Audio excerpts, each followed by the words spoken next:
आजादी का अमृत महोत्सव।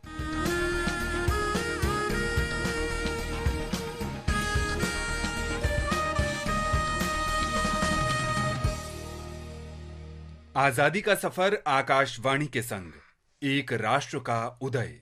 भारत का गौरवशाली स्वतंत्रता संग्राम आधुनिक विश्व के महानतम स्वाधीनता संघर्षों में शामिल है। आकाशवाणी से हम प्रत्येक दिन प्रस्तुत कर रहे हैं इस संघर्ष की एक झलक।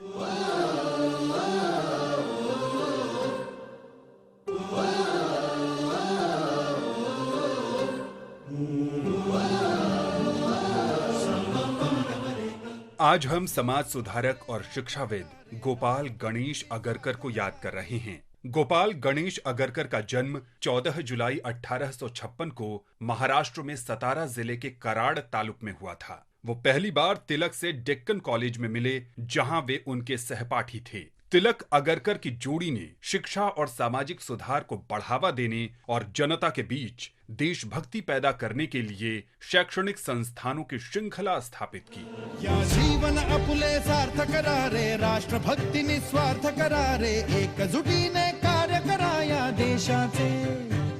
या साथी बना अनसाथ करारे, मातृभूमी ही आज पुकारे, जागृत होऊन कंकण बांधू दिवस रात्र झटण्याचे। वो लोकमान्य तिलक द्वारा स्थापित प्रमुख मराठी समाचार पत्र केसरी के पहले संपादक थे। गोपाल अगरकर का मानना था कि समाज सुधार की जरूरत अधिक तात्कालिक है, इसलिए उन्होंने अपना स्वयं का समाचार पत्र सुधारक शुरू किया, जिसमें उन्होंने अस्पृश्यता और जाति व्यवस्था के अन्याय के खिलाफ अभियान चलाया।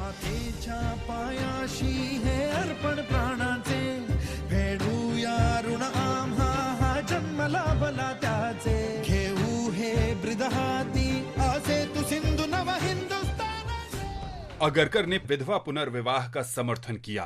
गोपाल गणेश अगरकर जीवन भर जन कल्याण के लिए काम करते रहे और 17 जून 1895 को उनकी मृत्यु हो गई। इस महान राष्ट्रवादी को विनम्र श्रद्धांजलि।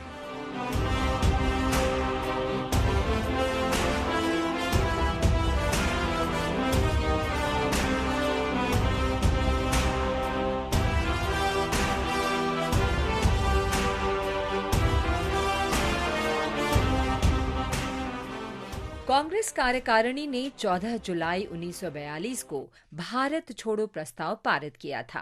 क्रिप्स मिशन की विफलता के बाद गांधी जी ने ब्रिटिश शासन से भारत से स्वैच्छिक वापसी का आह्वान किया। 29 अप्रैल से 1 मई 1942 तक अखिल भारतीय कांग्रेस कार्यकारिणी के प्रस्ताव पर चर्चा करने के लिए इलाहाबाद में बैठक हुई। हालांकि गांधी जी बैठक से अनुपस्थित थे, लेकिन उनके कई बिंदुओं को प्रस्ताव में स्वीकार किया गया। उनमें से सबसे महत्वपूर्ण अहिंसा के प्रति प्रतिबद्धता थी। 14 जुलाई 1942 को कांग्रेस कार्यकारिणी की बैठक वर्धा में हुई और गांधी जी को आगामी जन आंदोलन का प्रभार लेने के लिए अधिकृत किया गया। इस संकल्प को आम तौर पर भारत छोड़ो प्रस्ताव के रूप में जाना जाता है, जिसे अगस्त में बंबई में अखिल भारतीय कांग्रेस कार्यकारिणी की बैठक में अनुमोदित किया जाना था। 7 और 8 अगस्त 1942 को बंबई में अखिल भारतीय कांग्रेस समिति का अधिवेशन हुआ, जिसमें भारत छोड़ो प्रस्ताव की पुष्टि की गई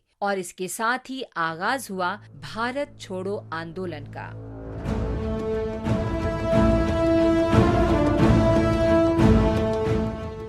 आज हम शहीद गंगराम को भी याद कर रहे हैं। वो ब्रिटिश ईस्ट इंडिया कंपनी की सेना में नौकरी कर रहे थे, लेकिन 1857 में प्रथम स्वतंत्रता संग्राम के दौरान ब्रिटिश शासन के खिलाफ प्रतिरोध में भाग लेने के लिए उन्होंने नौकरी छोड़ दी। उन्होंने कई अवसरों पर अंग्रेजों से लड़ाई की, अपने साथी विद्रोहियों को वित्तीय सहायता दी और उन्हें ब्रिटिश ठिकानों पर हमला करने के लिए प्रेरित किया। कंपनी के सैनिकों ने गंगाराम को गिरफ्तार कर लिया और उन पर नौकरी छोड़ने, विद्रोह और अंग्रेजों से बगावत में सहायता करने का मुकदमा चलाया गया। उन्हें 1857 में बेड़ियों में कड़े श्रम के साथ आजीवन कारावास की सजा सुनाई गई और बम्बई से अंडमान की सेल्युलर जेल भेज दिया गया था, जहां 14 जुलाई 1858 को कैद में ही उनकी मृत्यु हो गई। शहीद गंगाराम को नमन।